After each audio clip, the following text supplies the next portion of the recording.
Cyber cafe ethical hacking কোর্সের নতুন একটা ভিডিওতে আপনার সবাইকে স্বাগতম। তাহলে আজকের ভিডিও হতে যাচ্ছে আমাদের ইথিক্যাল হ্যাকিং এর মডিউল 5 অর্থাৎ vulnerability analysis এর নবম ভিডিও। তো আজকের ভিডিও পুরোটাই হবে আমাদের একটা থিওরিটিক্যাল ভিডিও। vulnerability analysis এর আমরা যতগুলো প্র্যাকটিস ক্লাসে করলাম এগুলো বাদেও কিন্তু vulnerability analysis এ আরো অনেক কিছু আছে। তো এই এত কিছু কিন্তু আমাদের এই কোর্সে কভার করা সম্ভব হবে না, কারণ হচ্ছে আপনারা জানেন আমরা মাত্র 10টা ভিডিওর মাধ্যমে মূলত vulnerability analysis এর মেইন যে টপিকগুলো আছে সেগুলো শেষ করব। vulnerability analysis এর আরো অনেক টপিক আছে। তো এই টপিকগুলো যদি আমি সবগুলি কভার করতে যাই মিনিমাম আমার 10 থেকে 12 ঘন্টা লাগবে এবং 30 থেকে 40টার মতো ভিডিও লাগবে আমি যদি পুরোটা ভালো করে শেষ করতে চাই। তো এই কারণে হচ্ছে আমি এটা মূলত একটা মিডিয়াম লেভেলের ভিডিও করতে যাচ্ছি, মানে মিডিয়াম লেভেলের কোর্স, মানে মেইন ইম্পর্টেন্ট যে টপিকগুলো আছে সেগুলো দিয়ে আমি মূলত কোর্সটি শেষ করব। তো এই কারণে আমি কোনো এক্সট্রা টপিক মানে কম ইম্পর্টেন্ট বা অনেক বেশি রিলেটেড না এরকম টপিকগুলো আমি এখনো করাইনি। কিন্তু যদি এরকম অনেক টপিক আছে যেগুলো হচ্ছে মূলত vulnerability analysis এ আছে কিন্তু আমি করাইনি, কারণ হচ্ছে ওগুলো করালে মূলত অনেক বড় হয়ে যাবে এটা, এই কোর্সটা। তো এই কারণে আমি এটাকে মূলত ছোট করেছি, মাত্র 10টা ভিডিওর মাধ্যমে মূলত এটা শেষ করে দিচ্ছি। তো তাছাড়া আরো যে ইম্পর্টেন্ট টপিকগুলো আছে সেগুলো নিয়ে আমি মোটামুটি এক ধরনের শুধুমাত্র টাচ করে যাব এবং আপনার শুধু বলে যাব যে এই টপিকগুলো মূলত আমাদের এখানে লাগবে। তো এটা হচ্ছে মূলত আমাদের আজকের ভিডিও। তো আজকের ভিডিও পুরোটাই হতে যাচ্ছে থিওরিটিক্যাল ভিডিও। আমরা অনেক ইম্পর্টেন্ট কিছু বিষয় নিয়ে জানবো যেগুলো হচ্ছে আমাদের মূলত vulnerability analysis এ দরকার হয়। তাহলে এখন যারা চ্যানেলটিতে আছেন চ্যানেলটি সাবস্ক্রাইব করে দিবেন, লাইক করবেন। তো চলুন আজকের ভিডিও আমরা স্টার্ট করি। তো আজকের ভিডিওর প্রথম টপিক হচ্ছে আমাদের মূলত vulnerability রিসার্চ। তো আমরা চলুন দেখে নিই মূলত vulnerability রিসার্চটা আসলে কি। তো vulnerability রিসার্চটা হলো কোনো একটা সফটওয়্যার, ওয়েব অ্যাপ কিংবা নেটওয়ার্ক সিস্টেম বা হার্ডওয়্যারের ত্রুটি, বাগ বা ফ্ল, যারা বাগ বাউন্টি করে তাদের মূলত এটা বাগ বলে থাকে, আর সাধারণভাবে যারা পেনিট্রেশন টেস্টিং করে তারা মূলত এই সমস্যাটাকে ফ্ল বলে থাকে। ফ্ল খুঁজে বের করা বা যা হ্যাকাররা মিসইউজ করতে পারে, এটা হচ্ছে মূলত vulnerability রিসার্চের বৈশিষ্ট্য। মানে vulnerability analysis এর একটা অ্যাডভান্স পার্টি হচ্ছে, মানে একটা স্পেসিফিক পার্টি হচ্ছে তো vulnerability রিসার্চ।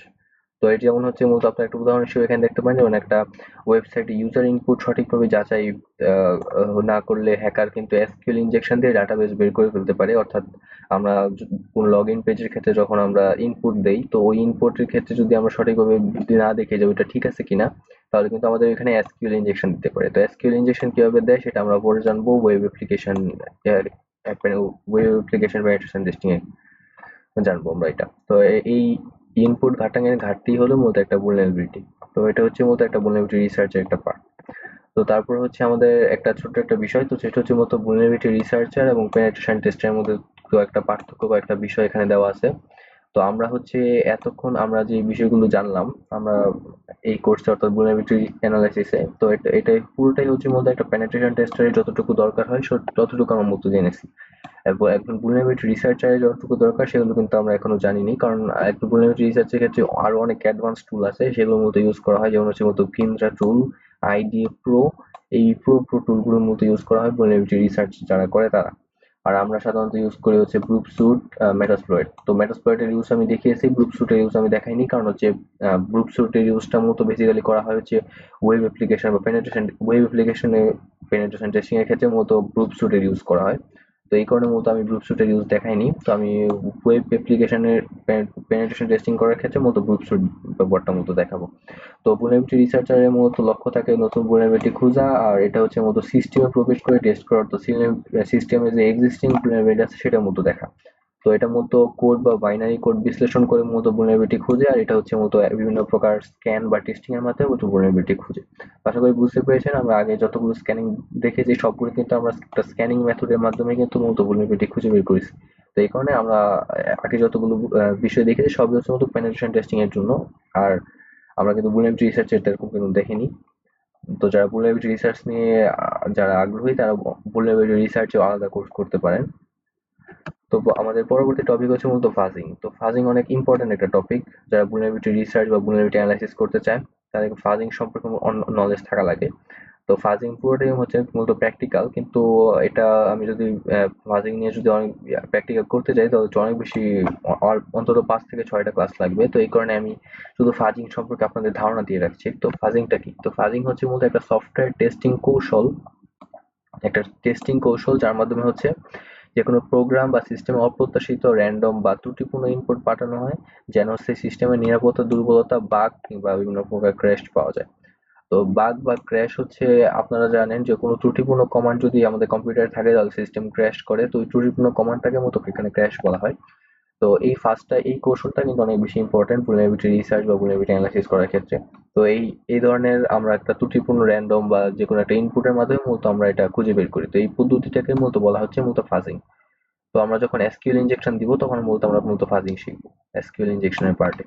তো এখন হচ্ছে মূলত আমরা দেখি ফাজিং এর মূল লক্ষ্য হচ্ছে মূলত আমাদের নিরাপত্তা vulnerability খুঁজে বের করা, তাছাড়া বাগ শনাক্ত করা এবং স্টেবিলিটি এবং রোবস্টনের পরীক্ষা মূলত আমাদের এই ফাজিং এর নীতির মাধ্যমে করা হয়। তো এই প্রত্যেকটা হচ্ছে মূলত আমরা যখন এসকিউএল ইনজেকশন দেওয়া শিখবো তখন মূলত আমাদের এই ফাজিং বিষয়টা দরকার হবে। তো এখন আমাদের পরবর্তী টপিক হচ্ছে আমাদের বিভিন্ন প্রকার ফাজিং আছে। তার মধ্যে মেইন দুই প্রকারের ফাজিং হচ্ছে মূলত ইনপুট বেসড ফাজিং আর একটা হচ্ছে প্রোটোকল ফাজিং। তো এই দুই প্রকার ফাজিংটা আমরা একটু জেনে নেই যে কোন প্রকার ফাজিংটা মূলত কি করে। যেমন এখানে সংজ্ঞা দেখতে পাচ্ছেন, এই প্রোগ্রামে হচ্ছে মূলত আমাদের ইনপুট ফাইল, ফর্ম বা কমান্ড লাইন আর্গুমেন্ট ত্রুটিপূর্ণ বা র্যান্ডম ডাটা পাঠায়। এটা অর্থাৎ আমাদের ইনপুট ফাইল কিংবা কমান্ড লাইন আর্গুমেন্টে মূলত হচ্ছে আমাদের এটা মূলত ইনপুট লাইন ডাটা পাঠায়। যেমন হচ্ছে আমরা কোনো ওয়েবসাইটে গিয়ে ইন্সপেক্ট করে আমরা সেখান থেকে কোনো আর্গুমেন্টকে আমরা যদি চেঞ্জ করি কিংবা করি, তাহলে ওইখানে আমাদের যেই আর্গুমেন্ট পাঠাবে বা ত্রুটিপূর্ণ ডাটা পাঠাবে সেটাকে মূলত বলা হচ্ছে মূলত ইনপুট বেসড ফাজিং। আর একটা হচ্ছে মূলত নেটওয়ার্ক প্রোটোকলের মাধ্যমে যে ডাটা পাঠায়, অর্থাৎ আমাদের নেটওয়ার্কের যে ইউআরএল আছে ওইখানে আমাদের যেই ডাটা পাঠাবো ত্রুটিপূর্ণ, তো সেটাকে মূলত বলা হচ্ছে মূলত প্রোটোকল ফাজিং, যে নেটওয়ার্ক প্রোটোকলের মধ্যে যেটা পাঠায়। তো একটা লক্ষ্য হচ্ছে মূলত ইনপুট পাসিং লগেজ বা প্রসেসিং বাগ খোঁজা, অর্থাৎ আমাদের ইনপুট করার ক্ষেত্রে কোনো লজিক বা প্রসেসিং বাগ আছে কিনা সেটা মূলত খোঁজা হচ্ছে মূলত আমাদের ইনপুট বেসড ফাজিং এর কাজ। আর এটা হচ্ছে মূলত প্রোটোকল ইমপ্লিমেন্টের ত্রুটি, অর্থাৎ আমাদের ইউআরএল এ কোনো ত্রুটি আছে কিনা, তো সেটা মূলত খোঁজা হচ্ছে মূলত প্রোটোকল ফাজিং এর কাজ।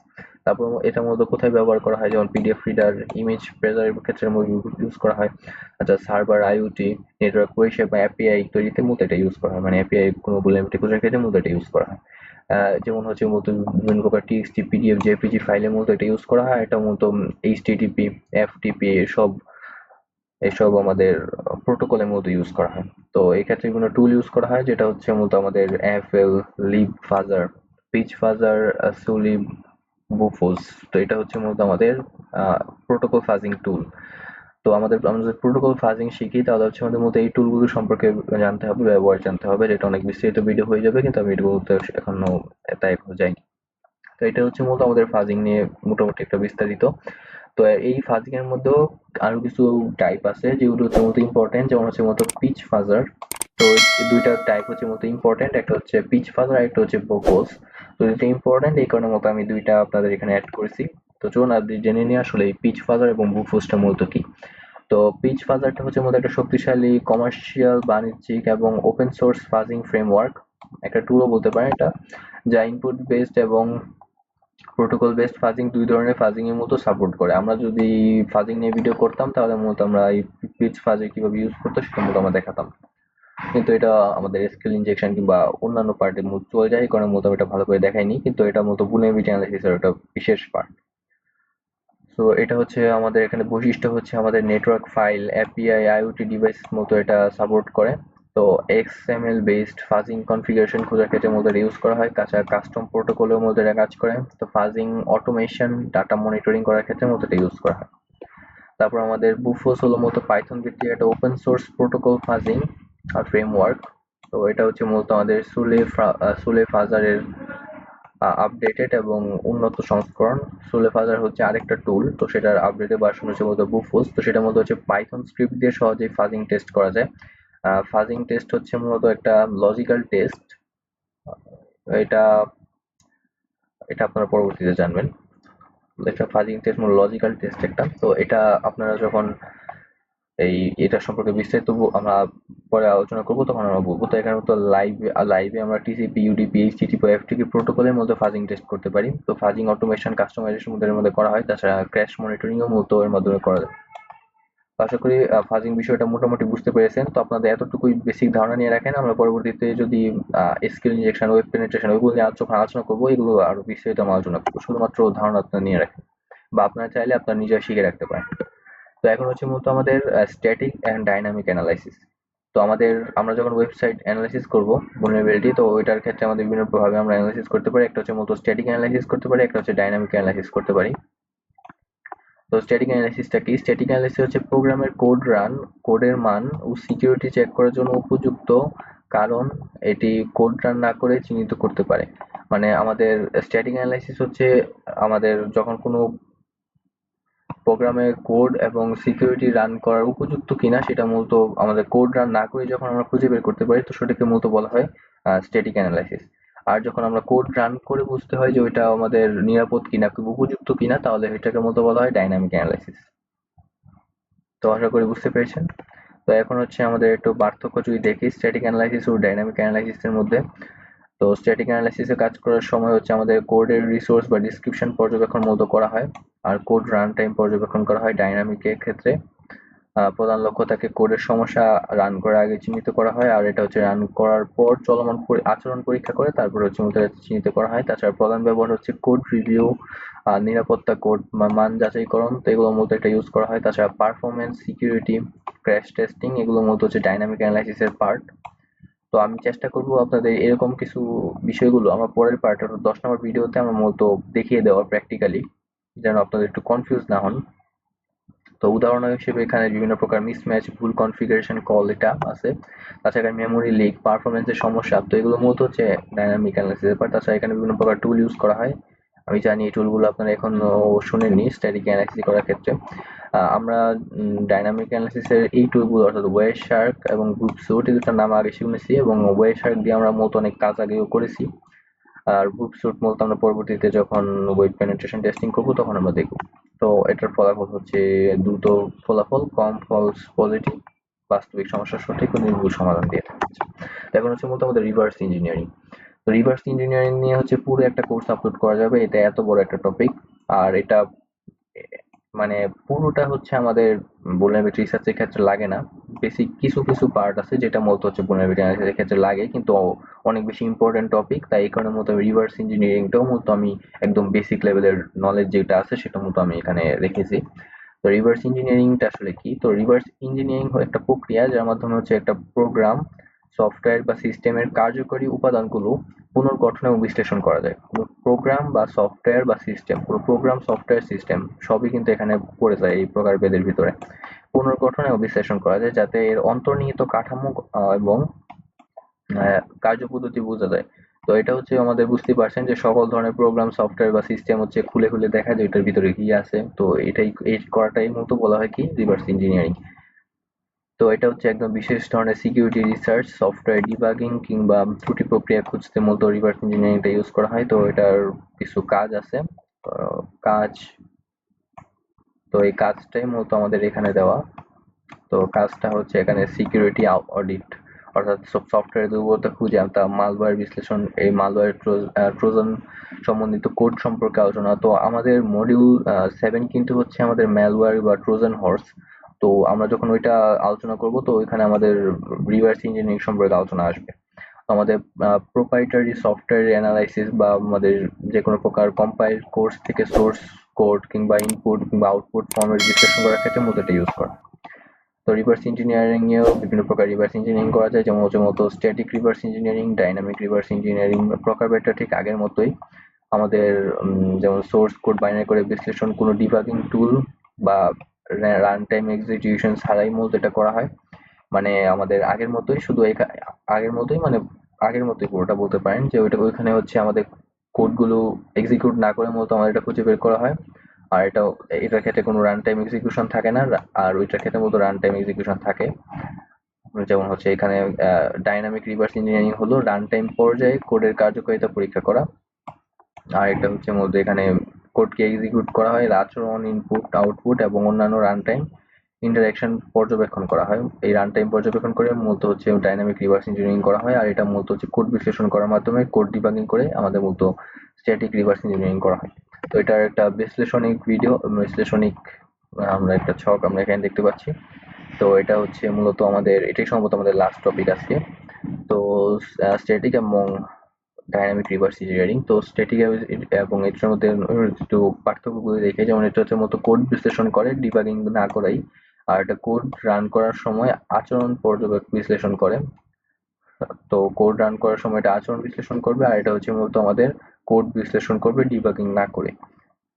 আর এখানে হচ্ছে এর উদ্দেশ্য সম্পর্কে বলা আছে যে কোডের স্ট্যাটিক ফ্লো কম্পোনেন্ট বিশ্লেষণ। তো এটার মাধ্যমে হচ্ছে এটার vulnerability খুঁজে বের করার চেষ্টা করে। তাছাড়া রান টাইম, আচরণ, ক্র্যাশ, পারফরমেন্স সমস্যা এগুলো মূলত ডাইনামিক রিভার্স ইঞ্জিনিয়ারিং এ বের করে।